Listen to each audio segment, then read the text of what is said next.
Okay, great. Well, thanks, Tim, and thanks everybody for this assembly. I think it's a really great topic, and you're probably very informed about the topic of air pollution now. So what I'm going to talk about is air quality planting, and do that from a very particular perspective, which is how citizens have been monitoring air pollution and then planting gardens in order to mitigate air pollution. And I have set out a couple of these phytosensor toolkits, which I'll be talking about, which give you instructions on how to do air quality planting, which I'll say more about in a minute. But just to give an overview is to say that it is possible to plant to trap particulates in particular, as well as to capture ozone and nitrogen dioxide, the criteria air pollutants you will have been hearing about, with reductions being made up to 30 to 40% in these pollutants. So this is something I think is interesting for us to look at and talk about today as an action point. So I've been working on an air quality project called Citizen Sense. This doesn't seem to be working. And the project is working with communities to sense air pollution through low-cost sensors. And I'll show you an example of those sensors in a moment. Is it better if I stand over there? Just try again and see if that works. Oh, there we go.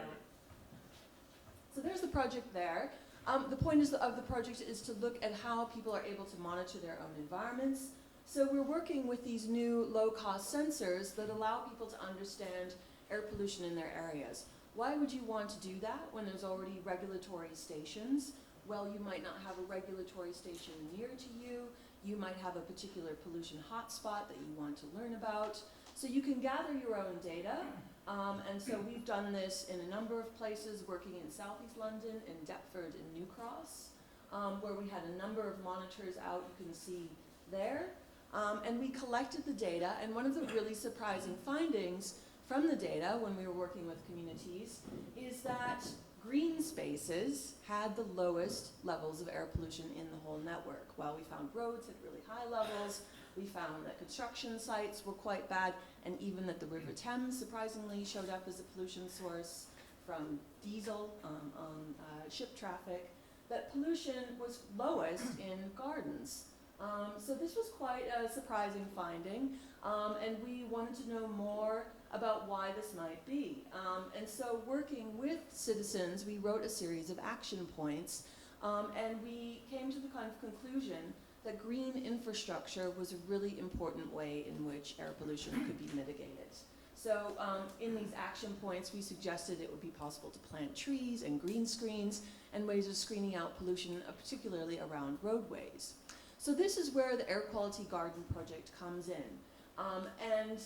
This is a kind of interesting set of points that you may or may not be familiar with, which is that green infrastructure can be a really effective way to mitigate air pollution.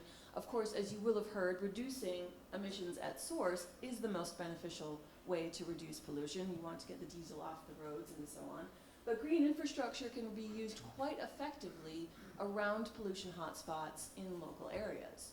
So we were working with the City of London through their Low Emission Neighbourhood project, and I think you've heard from Beth earlier today. We were working with her and other people at the Museum of London, and looking at the air quality gardens they had already established in the area, and also building our own air quality garden at the Museum of London. This is the entrance here, and putting in some air quality plants that are quite useful for their ability to trap particulates, to take up pollutants through the stomata in their leaves, and to basically filter pollution that's in the air through the various architectures of their leaves. So whether they're hairy or waxy or broad-leaved, plants can have different ways in which they capture pollutants, also with ivy growing in quite a kind of thick way, and I'll show images of that in a moment. But also we put up our dust box sensors in these gardens so we could understand the effect of pollution in the area, and we also had a control dust box in this pollution site. So this is where we developed the Phytosensor Toolkit, which is a how-to guide for you to develop your own air quality gardens, and we developed this with a community group, so it's very much developed through citizen participation. But through this we showed how some species are effective at capturing pollution, especially particulate matter. As I mentioned, which is one of the most hazardous pollutants and also has biggest effects in terms of costs for healthcare and so on. But one thing to be aware of is that some species and some spatial arrangements can actually make pollution worse. This is because if you have trees capturing particulates with canopies keeping particulates down on busy roadways, the particles have nowhere to go. Also, some trees release biogenic volatile organic compounds, which can turn eventually into ozone and so on. So it's important to know what species you're choosing and to look at how they're laid out. So in this sense, you really need to attend to the suitability of conditions for the physical layout of vegetation. So we researched this topic in our workshop with the Museum of London. We had a look at the air quality gardens, because there were more than a few of them that we planted, as well as another community air quality garden in this area, to look at possible scenarios for planting, which you can find in this book. So if you scroll through this, you'll see that there are recommendations for was an indication of pollution types that we can potentially mitigate, and there's types of plants that possibly can take up pollutants depending on the kind of pollutants that you have in your area. So for instance, some of these are quite common pollutants, plants that you might be familiar with, including yarrow, things like juneberry and silver birch are particularly good at taking up pollutants.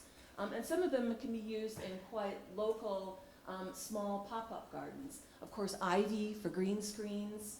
And here you can see when you plant in mass, you can get quite a good effect for taking up pollution. So if you go toward the back of the book, there are a number of scenarios for different ways in which you might plant, from street trees to green screens, and different steps for setting up your own air quality garden.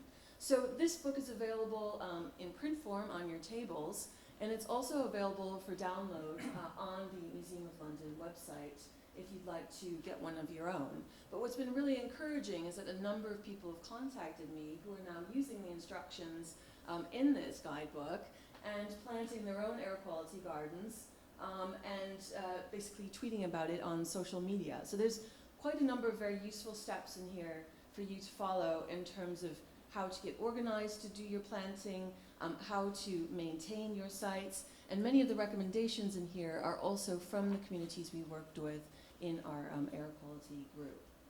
So just as a kind of recap, to let you know that civic engagement can be a really great way to attend to the built environment as a source of air pollution, that you can plant to mitigate air pollution sources, and this could be undertaken by communities. Communities can also monitor air pollution to identify where hotspots are so they know where they want to plant. And green infrastructure can be really great not only to capture pollution, but to increase the livability of an area and the health benefits. And there have been a number of studies from the World Health Organization and others about the benefits of urban green space. So in a way, it's quite a positive feedback loop to consider when undertaking green infrastructure projects. And that's all from me, and just to thank everyone who contributed to the project, including the Museum of London. Thanks. Hi, good afternoon everybody, and thank you so much for organizing this. And this is an extraordinary event in the sense that when we work for the people and when the people, they come back to give us the feedback to see what exactly has happened, is it positive, negative, or we as researchers have gone extremely wrong. And that's why I really like talking about my research to a group of people who actually we impact, including me. So I'll talk about, thank you Jennifer for giving us this detailed explanation of how outdoor green spaces can be controlled in order to have a controlled, better quality of outdoor air environment. But I'll just talk really brief about certain impacts that it can cause on our lives, as well as now that we are moving a lot of indoors, what happens when this indoor air quality becomes, deteriorates enough, and how do we manage that? So, this is me and I work on how we can design such that we can have a better indoor air quality, such that it have a very good link to our health benefits. Why does it matter? I think we have now, by now you all know why air quality matters, and it matters because very recently your house prices may go up or go down based on what type of area you're living and what type of air quality your area kind of provides. It also matters because now you are pushed to purchase certain extra electrical appliances which might have energy burden on your bills, and that is buying air purifiers, not to mention that many cities are now actually pushing the citizens to buy these kind of air purifiers because of the deteriorating indoor air quality that is being witnessed. Secondly, it's also important because air quality can lead to very detrimental effects of how we look at. It has rather more detrimental effects in terms of heart diseases, strokes, and so it really matters that why we should be considering air quality, not just the outdoor but also the indoor. And there are a plethora of air quality parameters that we test in order to understand, but one of the things that becomes very important when we are looking at the indoor part of it is the particulate matter that we are generating.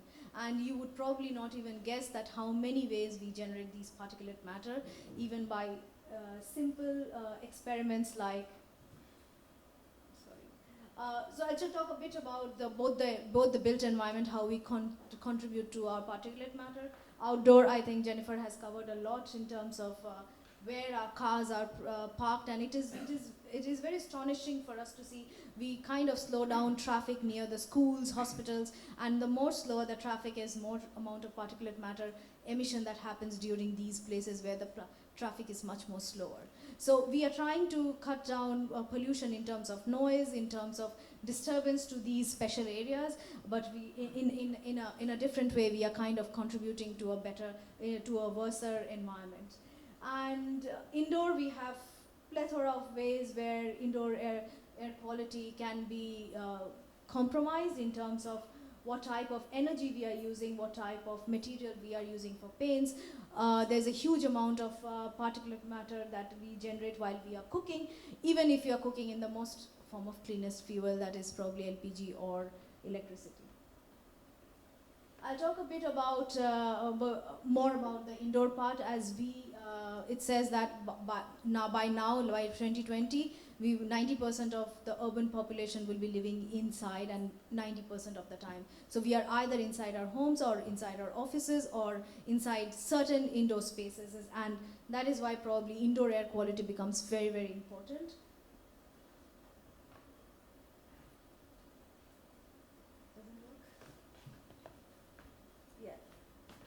Some preventive measure, I'll not talk this much about it because Jennifer has really covered that. Yes, there is a very strong concentration of change in the particulate matter if you plant trees outside, and that does have an effect on your indoor air quality.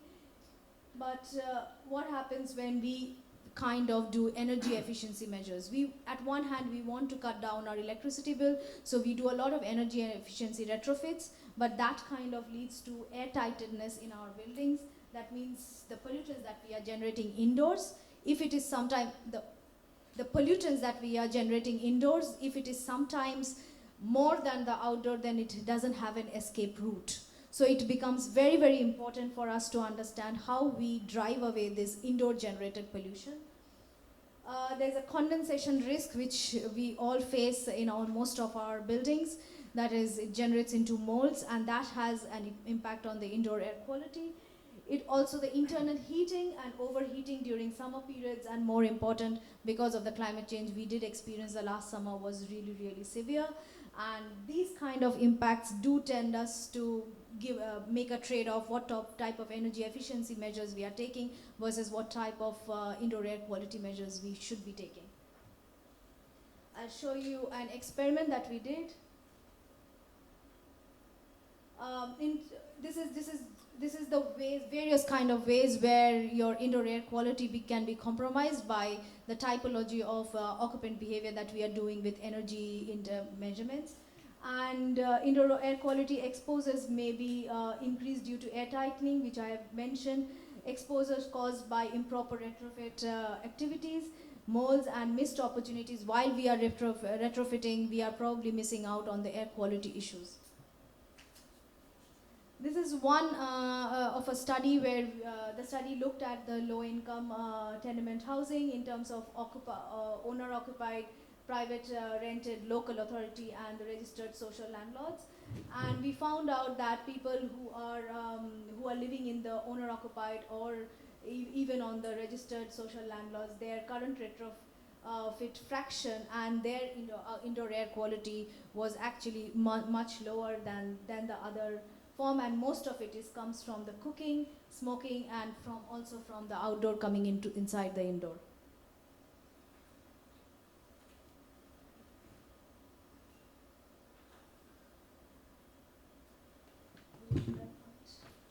Yes.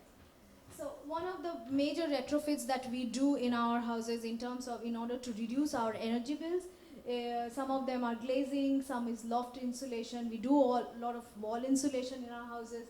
We do a lot of downdraft proofing, and the majority of the houses that measures a major indoor pollutant, which is the radon. In terms of the concentration, the radon concentration should not be more than 200 becquerel per cubic meter, whereas in some of the houses it can go as high as 500 to 1000 because of the energy efficiency retrofits that we kind of do. This is one house. This is one house where we measured where they measured the space heating demand due to ventilation, and also the mean radon levels, and we found out as we kind of increase or control our air exchange rates, the radon percentage kind of goes up, and this radon can have detrimental effects in terms of all types of health problems, starting from feeling suffocated to nausea to even heart diseases. This is a very recent report that has come up which says that even though we are talking about that energy efficiency measures can affect our indoor air quality, but it still says it kind of saves us a huge amount of costing, and that only can happen if we do a very sensitive way of coupling the energy efficiency with the indoor air quality measures. This is an experiment that we did in Cambridge in a house which is very well, which is an energy efficient building, and we found out that when we cook, our particulate matter concentration, which our lungs cannot filter, the PM 2.5, that goes into our body, and that can go as high as sometimes 45,000 microgram per cubic meter, and the World Health Organization levels are 10 to 20 microgram per meter cube.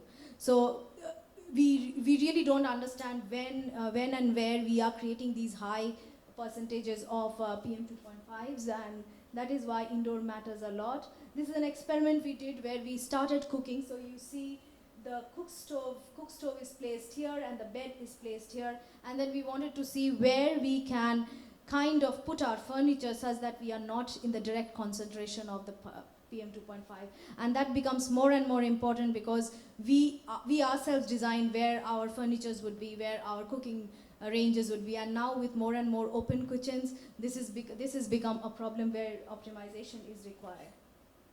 And this is not in UK though, but we did find out that indoor air quality can go higher and higher because of our practices of not opening windows or closing windows.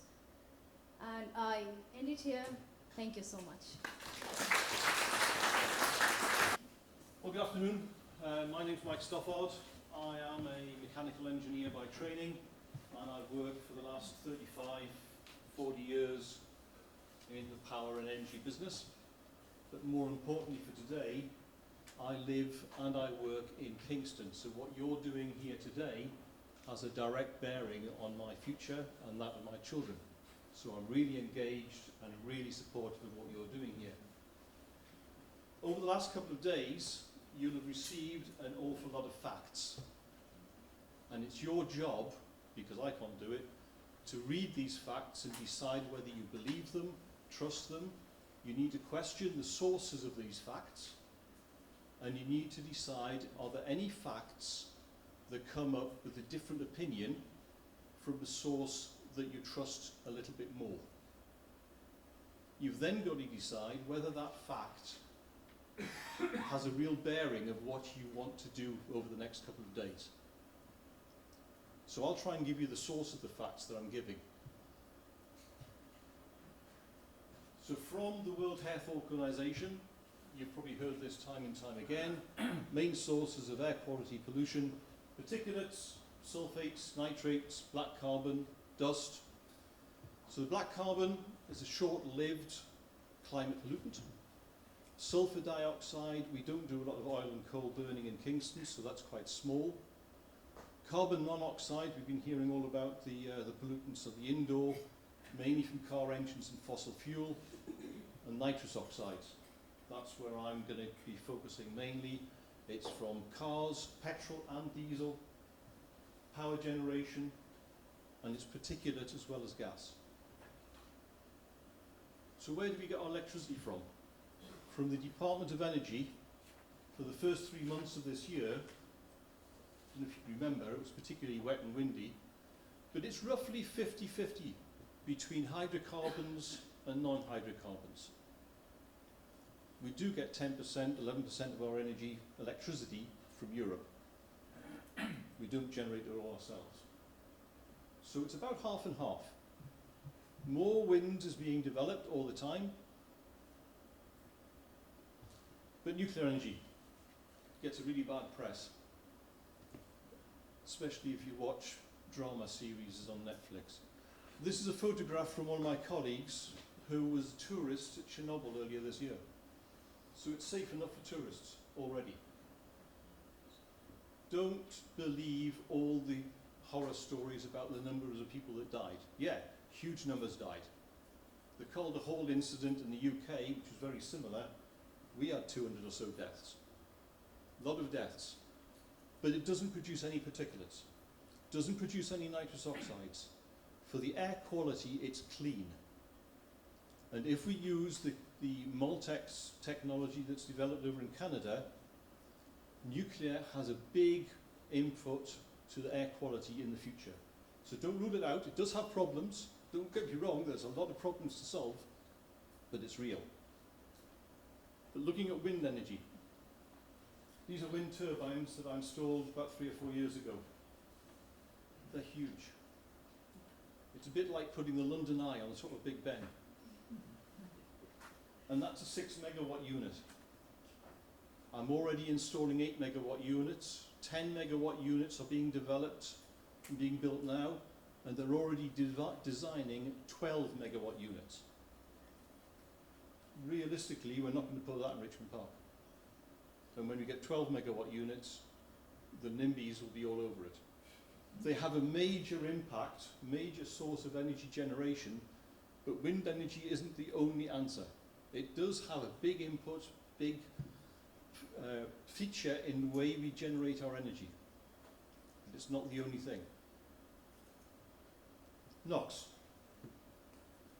So what is nitrous oxides and nitrous dioxide? Anytime you burn something, because 76% of the air is nitrogen, we produce nitrous oxides. It's really in between the orange and the blue flame. It's the hottest part of the flame where there's lots of oxygen. And I don't know whether this will work. Can you click on it? See if it will work? No. This is a flame from a coal-fired power station out in the north of England. As you'll see, there's no blue flame here. We're mixing the fuel and the air very carefully. It's a very turbulent reaction, and we're not putting as much oxygen into the flame, so we're making it burn without producing nitrous oxides. Some of you might be old enough to remember acid rain going over to Scandinavia. This stopped it. So we found ways of developing it and stopping the nitrous oxide pollution to go over Scandinavia.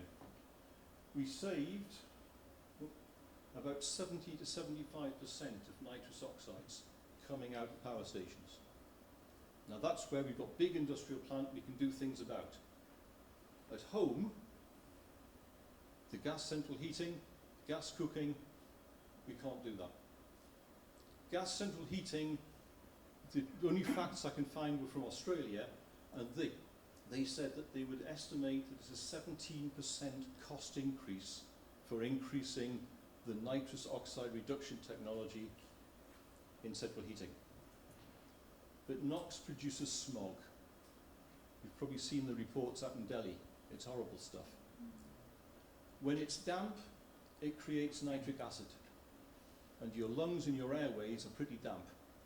It really destroys your immune system, that then makes it more vulnerable to the diseases you've been hearing all about yesterday. When it's sunny, it produces ozone, the detrimental ozone at ground level, not that up in the atmosphere.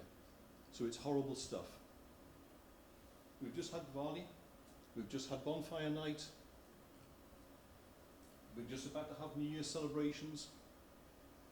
All uncontrolled releases of nitrous oxides and other pollutants. When you go in the summer and put your barbecue out or want to burn your rubbish, just think about the damage you're causing. Vehicle emissions, you've probably heard all about this again. This is a bit of an old table, but then again my car's a bit old as well. Catalytic converters only work when they're hot. They don't work when they're cold, especially in winter. And it's about 4 times worse when they're cold.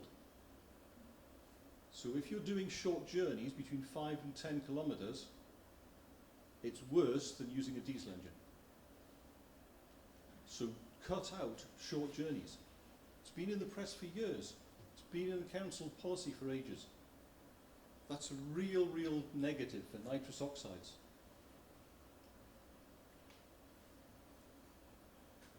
Fuels of the future, hydrogen. Some of you might have heard that. It's the most abundant chemical on Earth. When you burn it, it has real power. It can launch space rockets. And it produces drinking water that the astronauts can drink. But it's one of the most difficult fuels to make. It's one of the most difficult fuels to store. That's the train that's in production now, going from Germany to France, at the north of Europe. The hydrogen is stored in the roof because it's too dangerous to put underneath. If it explodes, the explosion goes vertically up over. At the moment, hydrogen's nearly all made from hydrocarbons, so it has a dreadful carbon footprint. But there's lots of technology being developed now to make this a real fuel of the future.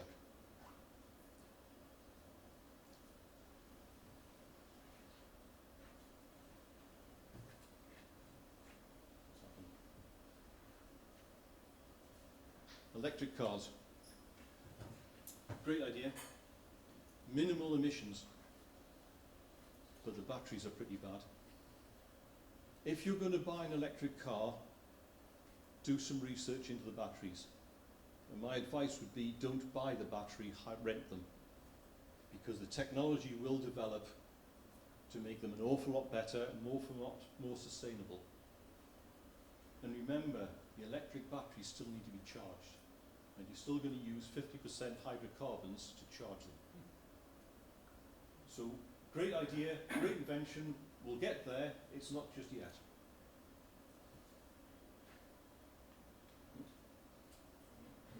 So what can we do? Be open to new technologies. Question the facts. In Scotland there's a saying, there's no such thing as bad weather, just inappropriate clothing. Winter it's cold, put a jumper on. It doesn't have to be summer weather inside the house. And use public transport. Cut out the short journeys. Thank you.